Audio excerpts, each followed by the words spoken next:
Hey, Tony Keg here, and I'm going to do a book review.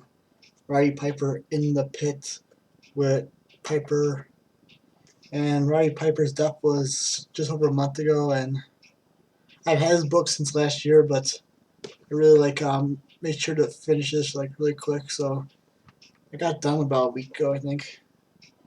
Let me tell you the chapters in this book. So it's pretty topics here are pretty straightforward. They got the Los Angeles years, the Portland years, the Charlotte years, wrestling outside the U.S. I'm skipping some chapters here. The New York years. Then you got Piper's Pit, WrestleMania 2 and 3. Um, and then we got some chapter on him as announcer when for Raw when Justin Ventura left. And he's got a chapter on the grand jury when I think WWE was sued or Vince McMahon was sued for steroid abuse or something. And so I like how he covered every territory he was in. Like I didn't really know much about his Los Angeles years. I knew he'd wrestle in Portland. Didn't know much about his Charlotte years. And really so I would say half the book covers his WWE career, but the first 115 pages or 120 pages, it's covers his career away from WWE. Now a couple things to say here. This is mostly a wrestling book, so I looked at by page 4, I think. Let me check it real quick. Yeah, by page 4, he's already talking about he's already talking about pro wrestling. He spends 3 pages talking about his childhood. So he just dived right into wrestling almost right away, which is kind of nice because I mean some people's early childhood stories are interesting, but for the most part, you just want to hear about him talk about guys talk about wrestling stories. The only problem was there's one Roddy Piper. I would love to hear more about when he filmed the movie They Live, and really he briefly explains how he got the part in the movie, but he didn't really go into detail about shooting the movie and being on set. So that stuff would have been interesting to read about, I think. But yeah, some stuff he leaves out, like WrestleMania against Bad News Brown. I think he's facing. That's not in there. Very little, not too much about his match with Goldust in WrestleMania 12.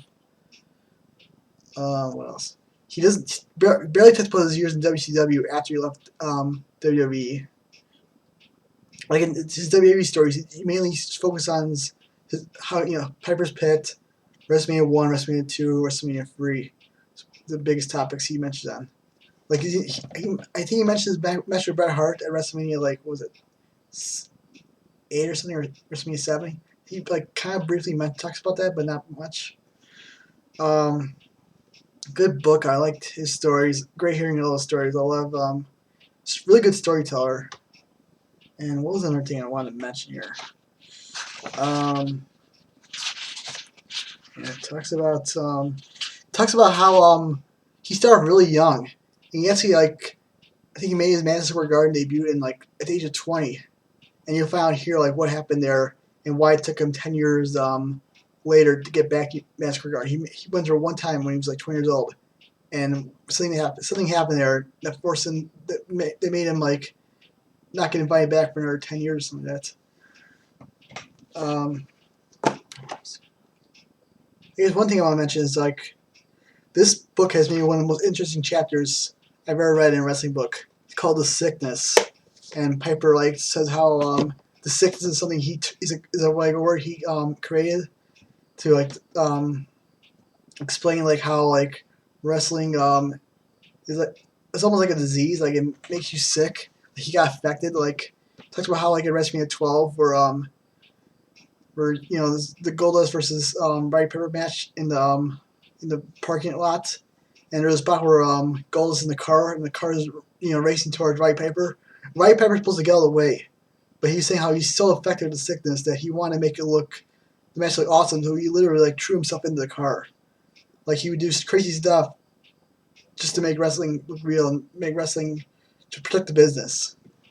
And I'm not in favor of people hurting themselves and stuff like that, but man, I have a lot of respect for Roddy Piper to be that dedicated to the business because I don't think there's that many people like today who have the sickness. Maybe John Cena. I mean, after wrestling a broken nose, you have to imagine he's a sickness. I mean, Daniel Bryan, he probably has a sickness. You know, the fact that he wants to come back and he risks getting injured again. But guys like the Edge, I mean, I don't want to throw Edge under the bus, but I mean you know, okay, he got injured and he doesn't want to come back to wrestle, which is fine. But it seems like he doesn't even like make appearances anymore. And like he's like moved on from wrestling, and you wonder like how like serious he really was into it. And like divas, like women wrestling who leave early, like in their prime.